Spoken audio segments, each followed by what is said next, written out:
하나님 좋으신 하나님이십니다. 하나님 우리에게 은혜를 주시되 넘치도록 주시고 풍성하게 주시는 좋으신 하나님이신 줄로 믿습니다.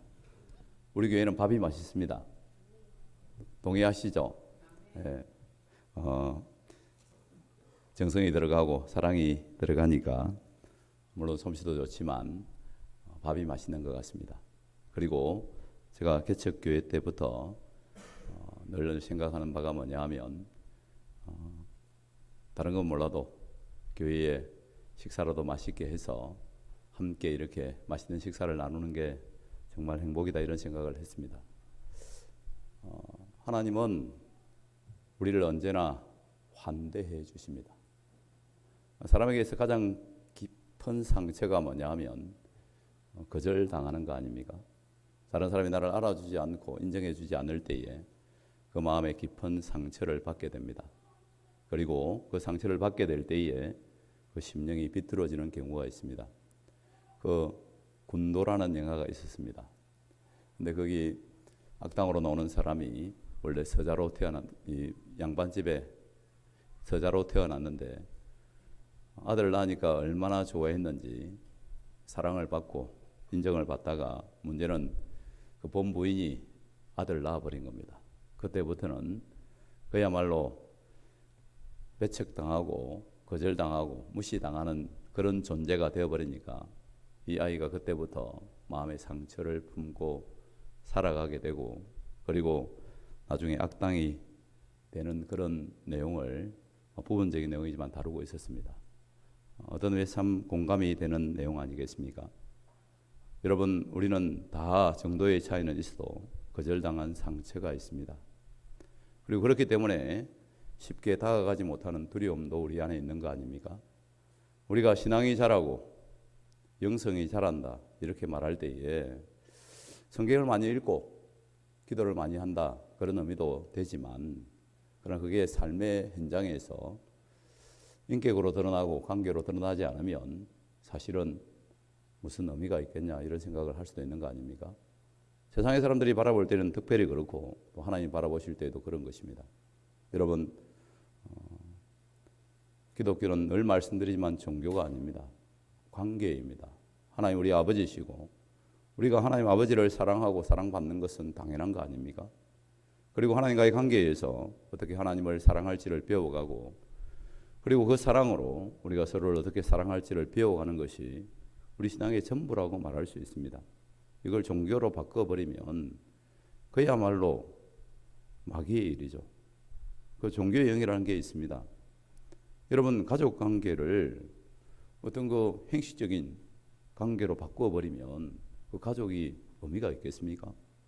하나님이 당연히 우리 아버지신데 기독교가 4대 종교의 하나님이었더니 이러면서 종교로 바꿔버리는 게 그 악한 마귀가 하는 가장 고차원적인 수법이 아니겠습니까? 거듭 말씀드리지만 기독교는 종교가 아닙니다. 아니, 아버지를 아버지라 부르는 것이 당연한 것이고 나를 지으시고 천지를 만드신 하나님을 나의 아버지로 부를 뿐만 아니라 사랑하고 그 사랑 아래 거하게 될 때에 우리는 진정한 안정감과 그 속에 자유를 누리는 것이 당연한 거 아니겠습니까? 여러분 늘 우리는 관계에 성공하는 사람이 되어야 되고 하나님의 축복은 언제나 사람을 통해 우리에게 오는 줄로 믿습니다. 만남의 복이 있는 사람이 되기를 바랍니다. 여러분 그러기 위해서는 내가 상대방에게 만남을 통해 유익을 주고 복을 주는 사람이 되기 위해 노력해야 됩니다. 아멘이시죠? 상대방에게 스트레스를 주고 안 만났으면 좋겠다 이런 사람이 되면 그 얼마나 인생이 참 아프겠습니까? 여러분 내가 복을 주는 사람이 되기 위해서는 먼저 인격적으로 성숙해야 하고 내 속에 하나님의 사랑이 있고 하나님의 복이 있을 때에 우리가 성령 충만하면 사실 그렇습니다. 가까이 다가가고 싶고 그리고 지나가는 정신병자도 가까이 오고 이렇습니다. 성령 충만함을 받으면 원래 성령 충만한 사람 곁에만 있어도 좀 살 것 같거든요. 그래서 다가오고 이렇게 됩니다. 여러분 하나님이 복이시고 하나님을 우리가 가까이 할 때에 우리 영혼에 평안이 있고 안식이 있을 뿐만 아니라 우리가 위로의 사람, 격려의 사람이 될 수 있는 줄로 믿습니다. 그리고 실력 있는 사람이 되어야죠. 그렇게 마음의 위로만 주는 것이 아니라 실질적인 도움을 줄 수 있는 사람이 되어야 됩니다. 아멘이시죠? 그러기 위해서 열심히 노력하고 자신의 은사들을 개발해 가야 하며 자신의 삶의 영역 가운데에서 성취와 성공을 이루는 것이 반드시 필요합니다. 아멘이시죠? 예. 그래야 내가 다른 사람에게 실질적인 도움을 줄 수 있는 그런 사람이 되는 거 아닙니까? 그리고 그 무엇보다 중요한 것은 하나님의 마음을 품고 사랑으로 대하는 것, 그리고 섬김의 마음을 품는 것이야말로 더욱 중요한 거 아니겠습니까? 여러분, 세상의 사람들은 실력을 키웁니다. 그래서 실력 있는 사람들 많습니다. 그런데 문제는 뭡니까? 그 실력을 가지고 자기를 드러내고 자기를 높이고 그러다 보니까 다른 사람을 무시하고 더 나아가 짓밟는 그런 모습 때문에 여러분, 실력 있는 사람 때문에 상처받는 거 아닙니까? 능력 있는 사람 때문에 아픔을 겪는 거 아닙니까? 세상은 그렇습니다. 세상은 언제나 사람들은 경쟁하고 그 경쟁을 통해서 자기 능력을 키우려 하고 자기를 드러내고 과시하려 하는 것이 세상의 문화의 모습이다. 그렇게 말할 수 있습니다. 그러나 하나님의 나라는 다릅니다. 하나님은 우리가 은혜의 통로가 되기를 원하시고 우리를 만나는 사람들이 복을 받기를 원하십니다. 아브라함에게 하나님이 축복하신 내용도 그거 아닙니까? 너를 축복하는 자를 축복하고 너를 저주하는 자를 저주하리니 땅의 모든 족속이 너로 말미암아 복을 받으리라 말씀하신 것입니다. 창세기 12장 3절 말씀을 통해서 하나님이 주신 그 말씀의 의미가 무엇이겠습니까? 모든 사람이 아브라함을 축복함으로 하나님의 복을 받기를 원하시는 것이 하나님의 마음입니다. 여러분, 특별히 성도는 늘 축복하는 사람이 되어야 되고 또 다른 사람이 나를 사랑하도록 해야 하며 그리고 내가 다른 사람을 미워하거나 저주하는 마음을 절대로 품어서는 안 됩니다. 아멘이시죠? 제가 늦게 신학교 갔잖아요. 신학교 늦게 가가지고 전도사 생활을 했는데 하나님 주시는 은혜도 있었지만 또 인간적으로 힘든 것도 많더라고요. 갑자기 세상에서 그야말로 제멋대로 살다가 이 전도사가 되어서 교회를 섬기니까 원래 교회에서 냉장고에 코끼리를 넣는 제일 쉬운 방법이 뭔지 아십니까? 전도사한테 시키면 됩니다. 그런 말이 있을 정도 아닙니까? 그런데 이제 제가 전도사 때 이렇게 교회를 섬기는데 좋은 분들도 많지만 은퇴하신 장로님 한 분이 계셨는데 저를 좀 괴롭혀 주시더라고요. 하나님의 도구겠죠, 물론. 그래서 한 번은 제가 천안에 신대원 갔다가 금요 기도회 이렇게 또 금요 철야에 마치고 토요일 이렇게 교회 주보하고 어떤 때는 늦게 집에 들어가고 이랬는데 한 번 주일 새벽 기도를 빠진 겁니다. 그랬더니 이 장로님이 전도사가 돼가지고 새벽 기도를 빠지고 이러면서 뭐라 하는 겁니다. 자기는 늘 빠지거든요. 그래서 내가 장로님이라 잘하시라고. 장로님 새벽 기도 어쩌다 한 번씩 오시면서 이래 말하면 안 되죠. 아직 제가 살아있어 가지고 그렇게 했습니다. 그러고 나서도 그러니까 이 장로님이 또 목사님한테 뭐라 해가지고 목사님이 조용히 다 이러시더라고요. 저한테 사역자는 어떤 경우에도 갈배려고 하면 안 된다. 그런데 그런 마음 자체가 나쁜 거다 이렇게 말씀해 주셔서 한편으로 이렇게 좀 공감이 되면서도 그래도 그때는 제가 지금도 마찬가지지만 인격이 성숙이 안 돼서 억울하기도 하고 화가 나기도 하고 그 장로님 믿고 그 권사님이 밉더라고요. 제가 늘 주일날 이렇게 운행을 해서 또 모셔오고 하는데 화가 나고 믿고 그러던데 근데 그 일이 있고 얼마 안 돼서 제 마음속에 그 미움을 품고 있었는데 한 2주 지났는가 그 권사님이 뇌졸중으로 쓰러져 버렸습니다. 일어나지를 못하는 거죠. 덩치도 좀 컸거든요. 그런데 이제 다행히 이제 생명에는 지장이 없고 회복이 됐는데 걷지는 못하시는 겁니다. 제가 운행을 했죠. 그분 누가 업고 놓아야 되겠습니까? 제가 업었습니다. 업을 때마다 제가 하나님 앞에 회개를 했습니다. 내가 마음속에 이런 미움을 품고 있으니까 결국 내가 고생하고 내가 힘드는군요. 이렇게 하나님 앞에 회개도 하고 또 그러면서도 하나님 앞에 좀 불평도 했는데 하나님이 주시는 감동이 뭐냐 하면 로마서의 말씀을 이렇게 제 마음속에 딱 들려주시면서 축복하는 사람이 되고 저주하지 말라. 그렇게 제 마음속에 이렇게 그 말씀을 새겨주시는 것을 경험했습니다. 여러분, 성도는 하나님께서 특별히 축복의 통로로 세우셨음을 잊어서는 안 될 줄로 믿습니다. 내가 널 축복할 뿐만 아니라 더 나아가서 내가 하나님 나라의 대사 아닙니까? 나를 통해 사람들이 하나님의 행상을 보게 되고 하나님의 영광을 보게 되는 줄로 믿습니다.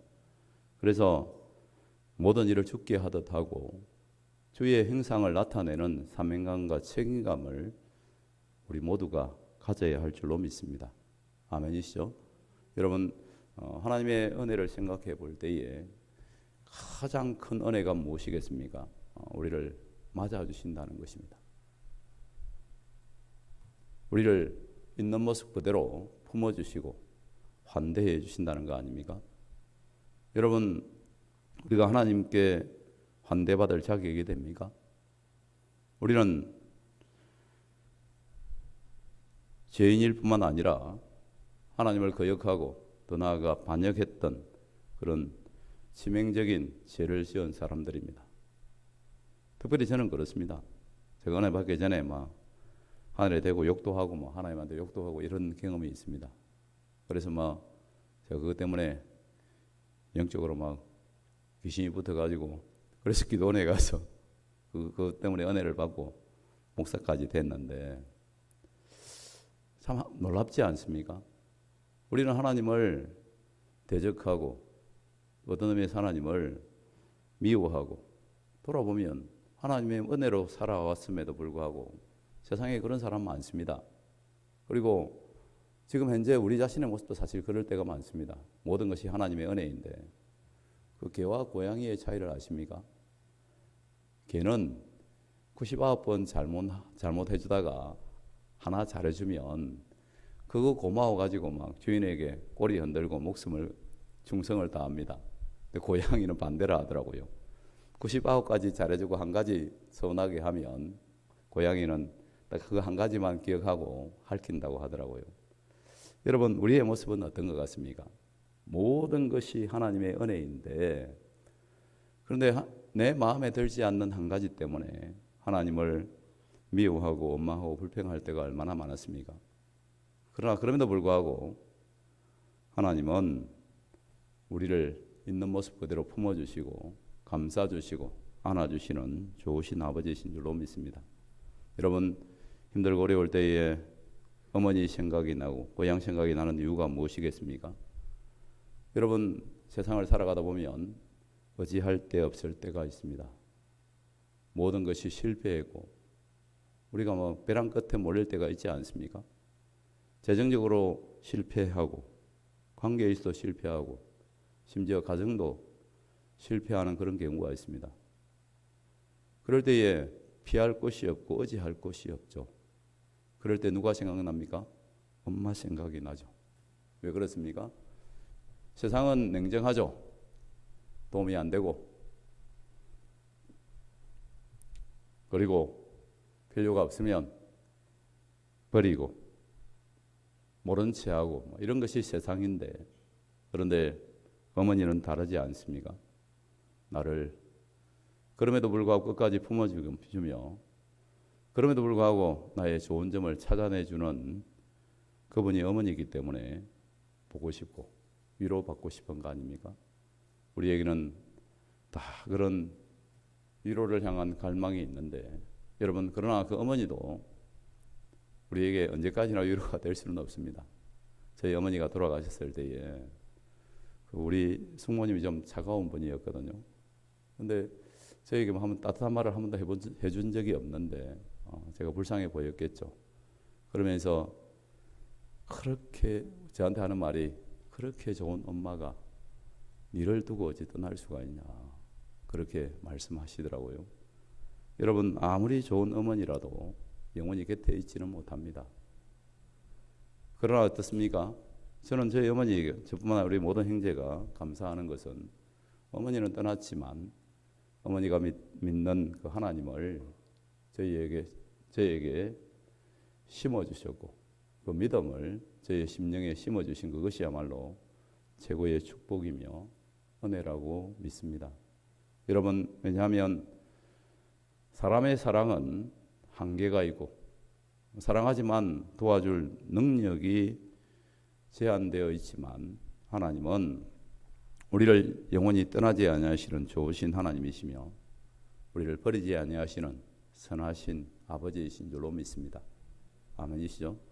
여러분, 하이델베르그 요리문답 1번이 인생의 유일한 위로가 무엇이냐? 인생의 유일한 위로는 오직 하나님이십니다. 아멘이시죠? 여러분, 살아보면 압니다. 살아보면 사람이 위로가 되지 않고, 살아보면 세상이 우리에게 위로를 줄 수 없음을 압니다. 우리 인생의 유일한 위로는 오직 하나님께로부터 오는 줄로 믿습니다. 왜냐하면 하나님은 사랑이시기 때문에 그렇습니다. 아가페의 사랑, 조건 없는 사랑으로 우리를 있는 모습 그대로 품어주시고 있는 모습 그대로 감싸주시는 분이시기 때문에 그렇습니다. 우리가 창세기의 말씀을 묵상하고 있는데 하나님이 어떻습니까? 아브라함이 믿음의 조상이고 뭐 대단하고 거룩하고 뭐 그런 사람입니까? 그렇지 않습니다. 그는 떠내려고 하고 애국까지 떠내려가고, 그리고 거짓말하고, 그리고 그는 불순종하고, 그런 실패와 실수를 반복했지만 그래도 하나님이 찾아오시는 것을 보게 됩니다. 왜 그렇습니까? 아버지니까 그렇죠. 아버지니까. 가족은 나를 받아줄 수밖에 없습니다. 왜 그렇습니까? 가족이니까 그렇죠. 하나님은 우리가 어떤 죄를 지었든지 어떤 실수를 했든지 우리를 품어주시고 감싸주시고 찾아와 주시고 안아주시는 좋으신 하나님이신 줄로 믿습니다. 물론 그렇다고 해서 우리를 감싸주시고 안아주시지만 그대로 내버려 두시는 분은 아닙니다. 우리를 씻으시고 거룩하게 하시고 세워 가시지만, 그러나 그럼에도 불구하고 근본적인 하나님의 성품은 사랑이며 우리를 품어주시는 분이심을 잊어서는 안 될 것입니다. 하나님께서는 우리를 감싸시고 품어주셔서 먼저 우리의 상처를 치유하시고 우리가 얼마나 소중한 하나님의 자녀인가를 깨닫게 하시는 좋으신 하나님이신 줄로 믿습니다. 우리가 그 하나님의 사랑과 함대를 받았고 그 은혜를 알기 때문에 우리가 하나님의 자녀로서 은혜 베푸는 사람, 품어주는 사람, 감싸주는 사람으로 세워지도록 우리의 인생을 이끄시는 줄로 믿습니다. 아멘이시죠? 여러분, 기독교의 문화의 특징은 환대하는 것이며 친절한 것입니다. 여러분, 우리의 신앙이 친절로 나타나지 않으면 관념적인 거 아닙니까? 여러분, 우리의 행동, 행실을 통해서 우리의 선함을, 믿음을 증명해야 그것이 우리의 상급이 되고 그것이 하나님 나라에서 하나님께 인정받는 그 척도가 된다는 사실을 잊어서는 안 될 것입니다.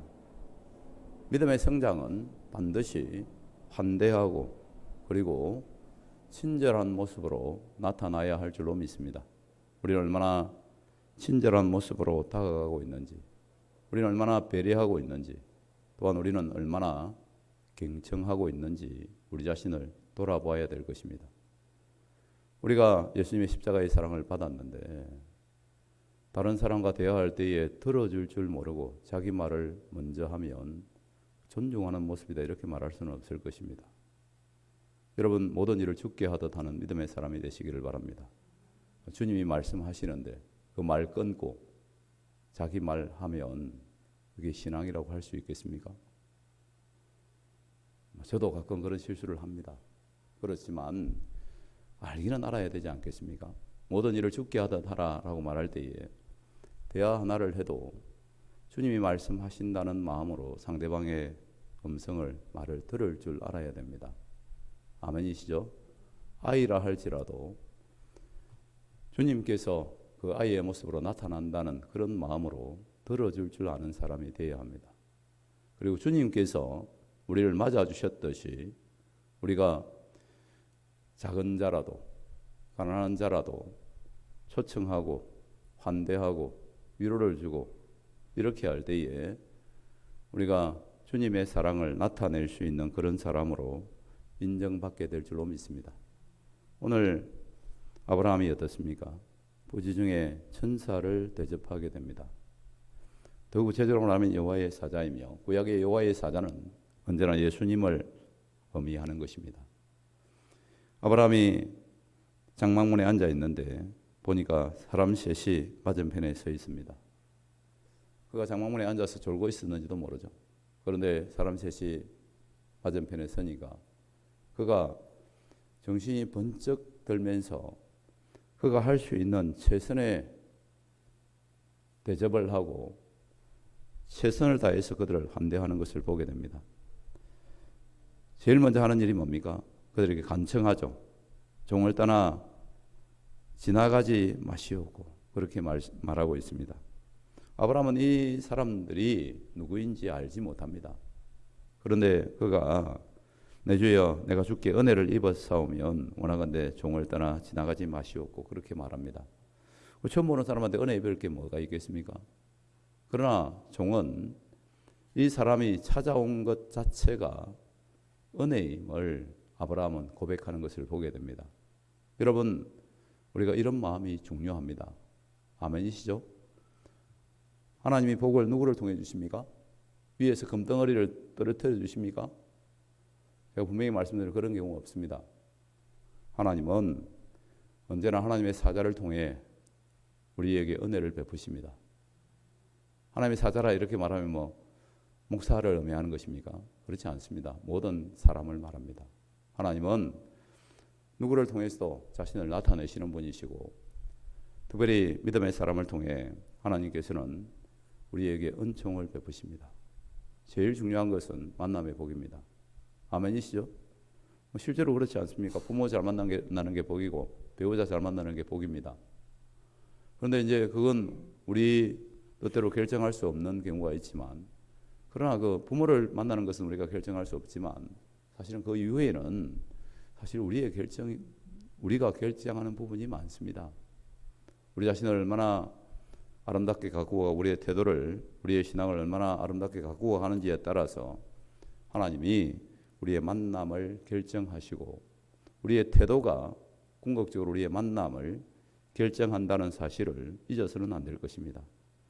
오늘 아브라함이 그렇게 겸손한 자세로 내가 주께 은혜를 입었사오면 원하건대 종을 떠나 지나가지 마시옵고 그렇게 말씀하고 있습니다. 우리가 만나는 사람이 천사이며 또한 여호와의 사자이며 예수님 자신이라는 사실을 늘 기억해야 할 것입니다. 아멘이시죠? 모든 일을 주께 하듯 하라 이렇게 주님께서 맹하실 때에 우리가 만나고 우리가 교제하는 모든 사람들이 예수님일 수 있다. 아니 더 나아가 예수님이다. 그런 마음으로 관계를 맺고 그 관계 가운데 최선을 다하라고 우리에게 명하시는 줄로 믿습니다. 여러분 그것이 성도의 삶의 태도이며 특별히 관계의 태도임을 잊어서는 안 될 것입니다. 그럴 때에 이 만남을 통해 하나님의 복을 주시고 하나님의 복은 사람을 통해 우리에게 언제나 주어지는 것이며 그리고 그 만남은 우리의 태도에 의해서 결정되는 것입니다. 여러분 인생의 성공은 인생의 행복은 소유에 있지 아니하며 관계에 있음을 잊어서는 안 될 것입니다. 관계에 성공하는 사람이 곧 인생에 성공하는 사람이며 관계에 성공하게 될 때에 또한 우리는 모든 일에서 성공할 수 있는 사람이 됩니다. 여러분, 예를 들면 손흥민 같은 선수가 지 혼자 공 놓고 아무리 노력하고 열심히 한다고 세계적인 선수가 될 수 있겠습니까? 아버지가 축구 선수고 세계적으로 잘 가르쳐서 그가 그런 훌륭한 선수로 자랄 수 있었던 것입니다. 사실 선수는 코치를 누구를 만나는지에 따라서 결정됩니다. 모든 게 그렇습니다. 공부도 그렇고 또 음악도 그렇습니다. 우리 박혜성 권사님 세계적인 피아니스트인데 그래서 유학을 십몇 년 동안 이렇게 하시고 했지 않습니까? 누구를 만나는지에 따라서 그 삶의 실력이 결정되고 그리고 또 인격도 결정됩니다. 여러분, 사람에게는 언제나 거울이 필요하지 않습니까? 거울을 보면 내 모습이 보이기 때문에 그렇습니다. 마찬가지로 사람을 보고 특별히 훌륭한 사람, 실력 있는 사람, 영적인 사람을 만나게 되면 내 인격이, 내 영성이 그만큼 성장하고 발전하게 되어 있습니다. 하나님이 우리에게 복을 주시는데 특별히 하나님의 사람들을 통해 우리에게 도전을 주시고 마음의 소원을 주시고 그리고 우리의 부족함을 깨닫게 하시고 그리고 그것을 통해 기도하게 하심으로 우리에게 은혜와 복을 주시는 좋으신 하나님이심을 잊어서는 안 될 것입니다. 여러분, 사람에게서 가장 원하는 마음이 뭐냐 하면 서두에도 말씀드렸지만 내가 환영받기를 원하고 존중받기를 원하고 인정받기를 원합니다. 그럼 문제는 뭡니까? 마태복음 7장 12절에서 너희가 남에게 대접받고자 하는 대로 너희가 먼저 남을 대접하라. 이것이 율법이요 선지자니라. 그 성경 말씀 어려울 거 하나도 없습니다. 내가 대접받고 싶은 그거 다른 사람에게 먼저 대접하면 됩니다. 아멘이시죠? 어려울 거 하나도 없잖아요.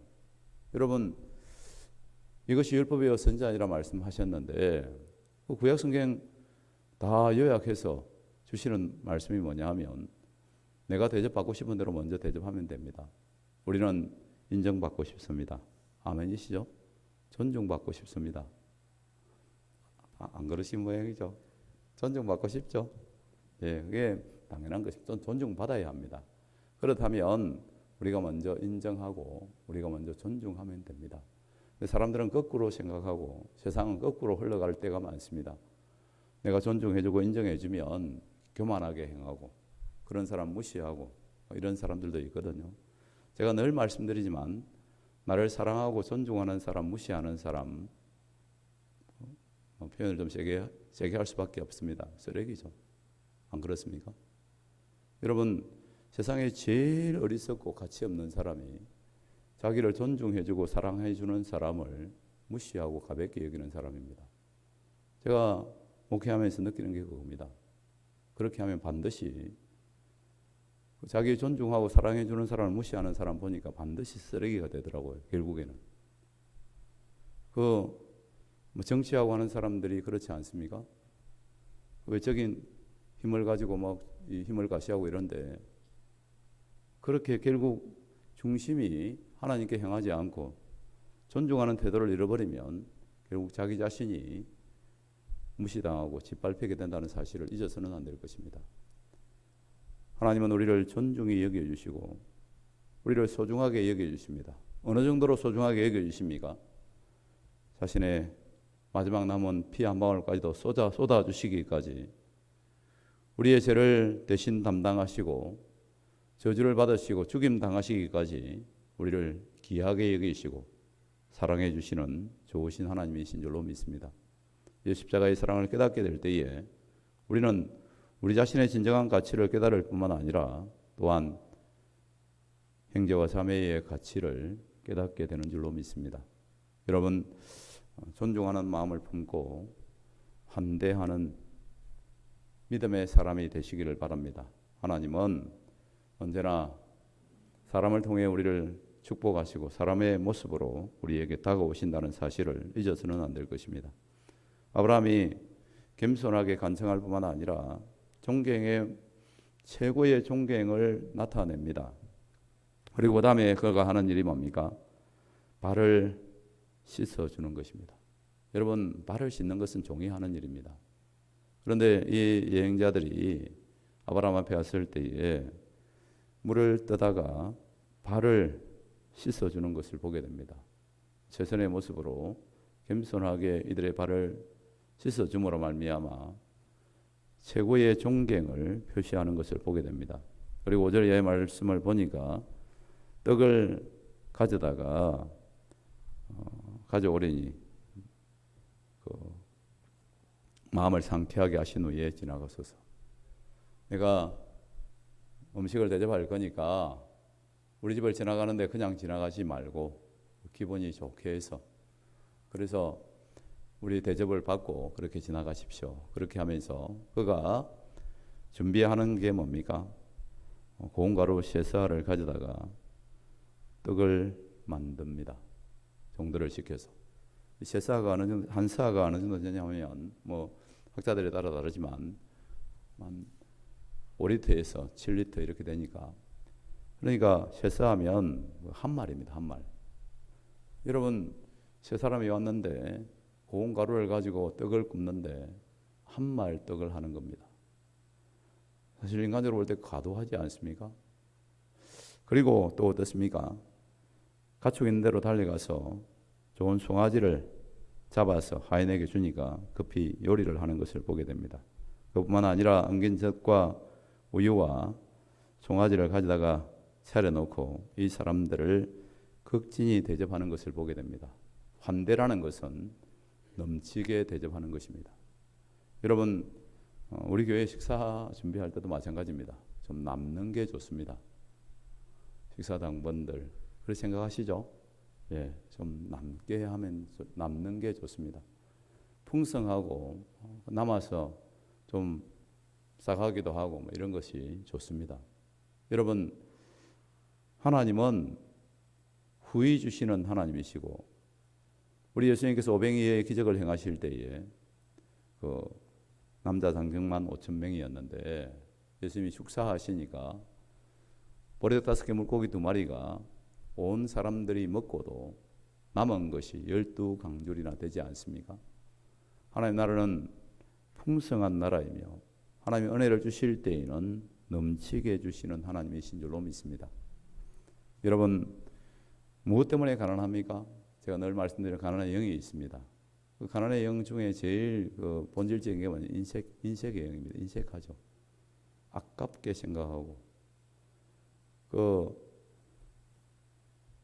상대방에게 베풀 때에도 줄 때에도 모자라게 주고 자기 자신에게도 모자라게 하고 이러면 벌써 그 마음부터가 가난의 영이 사로잡아 버리니까 그 사람 가운데 부유함이 나타날 수가 없는 것입니다. 여러분, 물론 아끼고 근검절약하는 게 중요하죠. 그러나 특별히 베풀 때에, 사람들을, 손님을 맞이할 때에 사람을 감동시킬 줄 알아야 됩니다. 아멘이시죠? 예.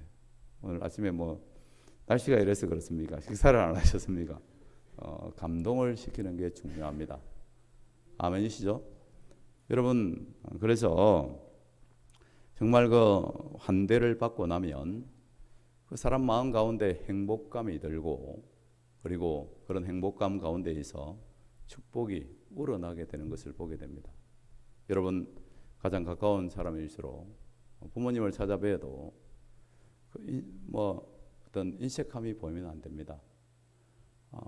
예를 들면 뭐 한 10만 원짜리를 자녀에게도 뭐 어떤 내 자녀의 경제 수준을 볼 때에 한 10만 원 정도 선물을 할 수 있겠구나, 이렇게 부모도 이렇게 생각이 되지 않습니까? 그런데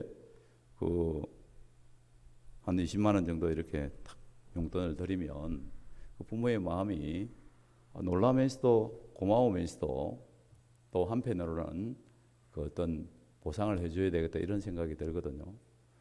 제가 참 행복합니다, 여러 면에서. 근데 이제 제가 지난 제 생일 때에 우리 아이들이 밥을 사준다 하더라고요. 그래서 이제 밥을 사줘서 식사를 같이 하고 차는 내가 살게 하고 이제 차를 같이 마셨습니다. 근데 아이들이 그 찻집에서 편지를 썼더라고요. 그리고 용돈을 주더라고요. 그래서 저는 생각할 때에 뭐 이놈들이 뭐 몇만 원 이래도 얼마나 고마운가 이렇게 생각했더니 뭐 둘이 다 뭐 10만 원 이래 용돈을 주더라고요. 제가 눈이 번쩍 뜨이고 고맙기도 하고 행복하기도 하고 감격스럽기도 하고 그래서 정말 그 참 아이들이 정말 컸구나 이런 생각이 들고 그리고 뭐 당연히 제가 그보다 더 많은 것으로 이렇게 주고 싶고 또 주기도 했습니다. 여러분 하나님의 마음이 그런 거 아닙니까? 하나님 나라는 하나님은 부유하신 하나님이시고 우리에게 은혜를 주시되 넘치도록 주시는 좋으신 하나님이신 줄로 믿습니다. 여러분 우리 교회는 또 물론 특별히 그렇습니다. 식사 준비할 때도 풍성하게 또 그걸 통해 정말 우리가 하나님 안에서 이렇게 함께 기쁨을 누리고 만족을 누릴 수 있는 그런 식사의 교제를 하게 될 때에 우리 안에 행복이 있는 거 아닙니까? 그러면서 교회에서 그런 모습이 우리 일상 가운데에도 나타나도록 그렇게 되기를 바랍니다. 아멘이시죠? 예, 우리가 그런 풍성한 환대 가운데에서 기쁨과 사랑과 행복을 줄 수 있는 사람이 될 때에 사실 하나님께서는 더 큰 것으로 언제나 채워주시고 더 넘치는 은혜를 부어주시는 좋으신 하나님이신 줄로 믿습니다. 그런데 이제 우리가 살아보면 압니다. 다른 사람을 대접하려면 사실은 자기 자신에게는 긍금하고 인색해야 될 때가 많습니다. 그런데 하나님께서 모든 베푸는 사람의 특징이 그렇습니다. 그런데 하나님께서 그렇게 할 때에 더 풍성한 은혜로 갚아주시고 채워주시는 좋으신 하나님이신 줄로 믿습니다. 아멘이시죠? 오늘 본문의 말씀을 통해 그게 드러나지 않습니까? 아브라함이 최선을 다해 이 여호와의 사자들을 대접했을 때에 이 여호와의 사자가 아브라함에게 하는 축복이 뭡니까? 10절 말씀을 보니까 그가 이르시되 내년 이맘때 내가 반드시 내게로 돌아오르니 내 아내 사라에게 아들이 있으리라 하시니 사라가 그 뒤 장막문에서 들었더라 그렇게 말씀하고 있습니다. 여러분 아브라함은 기대할 수 없죠. 늙었고 그 사라도 늙었고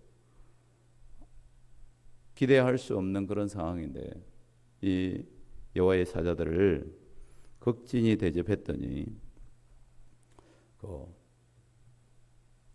내년 이맘때에 이기로 다시 돌아오르니 사라에게 아들이 있으리라. 사라가 아들을 낳게 될 것을 말씀하시는 것을 보게 됩니다. 여러분 가장 큰 복이 무엇이겠습니까? 아브라함의 소원이 무엇이겠습니까? 아들을 낳는 것입니다. 그러나 그것은 이미 끝났고 불가능하다 이렇게 생각하지만 하나님께서 축복하시고 하나님의 사람을 통해 축복하시니까 아브라함이 아들 이삭을 낳게 되는 것을 보게 됩니다.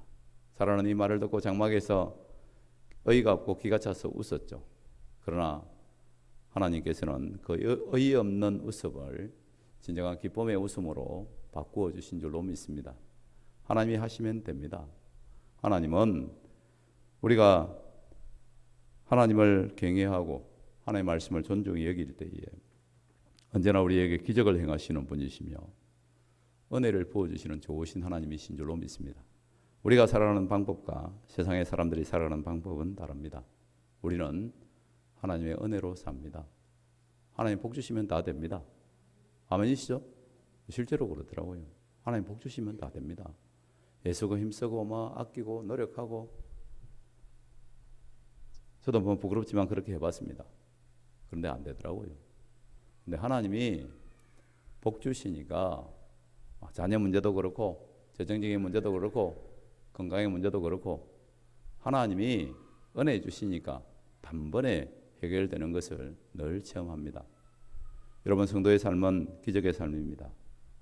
하나님은 언제나 초자연적인 은혜로 우리를 붙드시는 분이심을 잊어서는 안 될 것입니다. 그러나 우리의 마음이 인색하고 하나님을 믿지 못함으로 말미암아 그 하나님의 은혜의 부여한 가운데로 나아가지 못하고 그리고 좁은 생각과 좁은 마음 가운데 있을 때에 그 풍성한 예비하신 하나님의 은혜와 복을 누리지 못하는 경우가 얼마나 많습니까? 하나님은 아브라함이 축복의 사람이 되기를 원하십니다. 복의 근원이 되기를 원하십니다. 복이 되기를 원하십니다. 늘 말씀드리지만 성도는 내가 하나님의 자녀로서 복을 끼치는 사람이 되기를 갈망해야 될 줄로 믿습니다.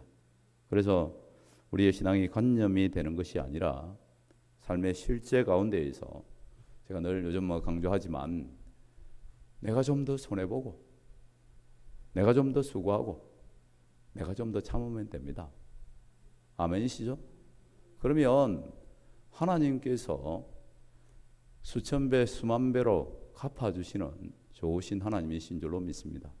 믿음이 없으면 못하죠. 세상의 사람들 다 살아가는 모습 보면 다 억울하다 합니다. 다 막 자기가 손해봤다 하고 막 장사하는 사람은 뭐 본전 밑지고 판다만 다 그렇게 말합니다. 여러분, 그러나 성도는 어떻습니까? 예수 믿는 사람은 세상 사람들이 볼 때 바보같이 보여야 정상입니다. 자기 거 손해보고 그리고 수고하면서 바보같이 뭐 이용당하는 것 같고 그런데 근데 결국 그 사람이 잘 삽니다. 왜 그렇습니까? 하나님이 복 주시기 때문에 그렇습니다. 여러분 그 가까운 그 평강교회가 있는데 그 교회에 이제 지금 뭐 옛날 이야기지만 돌아가신 그 바보 집사님이 있었습니다. 늘 이분은 뭐 그 무슨 일이 있어도 막 할렐루야 하고 막 이렇게 누가 뭐 자기 곡식 뱃단을 훔쳐갔는데도 막 감사합니다 하고 감사 집사님이라 하더라고요. 감사합니다 하고 뭐 넘어져 다치도 감사합니다 하고 막 이랬는데 사람들이 그래서 뭐 바보라 불렀다는 겁니다. 넘어져도 감사, 뭐 깨져도 감사, 잃어도 감사, 뭐 이렇게 하니까 사람들이 바보라 불렀는데 그런데 뭐 하나님이 그분과 그의 그 가족을 복을 주실 때에 아들들이 다 의사고 그리고 뭐 재정적인 복은 헤아릴 수 없이 그렇게 해주셔서 사실 뭐 그분이 바보로 불렸지만 하나님이 복 주시니까 얼마나 영광스럽게 되는가를 나타내는 것입니다. 여러분 하늘의 복을 사모하는 믿음의 사람이 되시기를 바랍니다. 아멘이시죠? 아브라함이 부지중에 선사를 대접했을 때에 그 여호와의 사자를 통해 하나님이 불가능한 일을 가능케 하시고 또 특별히 아들을 주심으로 하나님의 약속을 이루시는 것을 보게 되는 것입니다. 우리 인생 가운데도 마찬가지입니다. 내가 애쓰고 힘쓰고 한다고 되는 게 아닙니다. 어려운 과제가 있고 어려운 문제가 있을수록 하나님의 방법대로 하면 해결됩니다. 아멘이시죠? 제가 자꾸 설교를 하다 보니까 하고 싶은 말이 생겨서 죄송한데 제가 개척교회 하면서 뭐 이렇게 교회를 옮겨야 될 상황인데 재정적으로 너무 힘들고 어려웠는데 하여튼 뭐 사연이 있는 돈이 1,000만 원이 있었습니다. 그것만이라도 뭐 얼마나 힘이 되겠습니까? 한 푼이라도 아껴야 될 그런 상황인데 그런데 이제 그때 강서체육공원에서 그 윤석전 목사님 와서 집회를 했습니다. 제가 뭐 안 가고 싶었습니다. 왜 안 가고 싶은 느낌에 은혜 받으면 하나님이 헌금해라 하실 것 같다는 생각이 들더라고요. 그때도 벌써. 그런데 아니나 다를까 뭐 집회를 하는데 제가 뭐 자꾸 말씀만 안 들리고 하나님이 그거 내게 바쳐라. 그런 감동이 자꾸 오는 겁니다. 기분이 매우 나빴습니다. 제 개인적으로 진짜 그렇습니다. 그런데 막 그 다음 집회 시간에 안 갈까 생각도 했는데 그래도 또 갔는데 하나님이 너무 분명하게 말씀하셔서 막 알겠습니다. 막 이러면서 그걸 이제 헌금을 했습니다. 정말 속이 좀 제가 믿음 수준이 그랬습니다. 속이 쓰렸습니다. 헌금을 하면서도. 그런데 지나고 보니까 하나님이 그 일을 계기로 제가 이 교회를 합병해서 얘기로 하나님이 보내주셨다는 그런 분명한 믿음이 있습니다. 여러분 그렇더라고요. 여러분 돈 1,000만 원이 개척교회에 크죠. 그런데 그거 가지고 할 수 있는 일이 있습니까? 그런데 하나님 방법대로 하니까, 하나님이 주시니까 그거 뭐 비교가 안 되게 위에서부터 주시는 좋으신 하나님이신 줄로 믿습니다. 믿음으로 사시기 바랍니다. 하나님을 범사에 인정하고 모든 일을 주께 하듯 하는, 그러므로 하늘의 복을 받아서 이 땅의 영혼들을 섬기는 믿음의 사람들이 되시기를 주님의 이름으로 축복합니다. 이 시간 말씀을 기억하면서 한번 통성으로 기도하겠습니다. 하나님, 하나님의 마음을 부어주시고 우리를 조건 없이 품어주시고 감싸주시고 위로하시고 환대해 주시는 그 하나님의 마음을 품고 우리도 사람을 사랑하며 영혼을 사랑하고 또 모든 사람을 주를 대하듯이 하며 모든 일을 주께 하듯 하는 그런 믿음의 사람이 되어 하나님의 은혜의 부유함을 나타내고 또 나누어주는 복의 통로가 되게 하여 주시옵소서. 우리 그 소원을 품고 주여 세 번 외치고 다 같이 통성으로 기도하겠습니다.